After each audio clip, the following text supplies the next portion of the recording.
You ask Tiger to solve. This deals with linear equations with one unknown.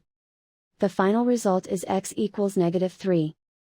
Let's solve it step by step.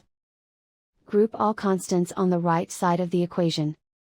Add 15 to both sides.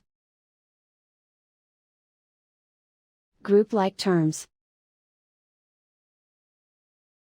Simplify the arithmetic.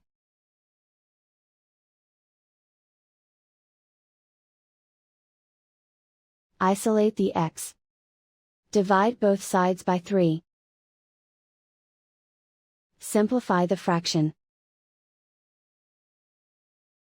Find the greatest common factor of the numerator and denominator.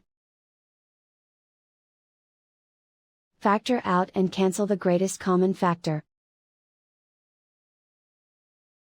And so the final result is x equals -3.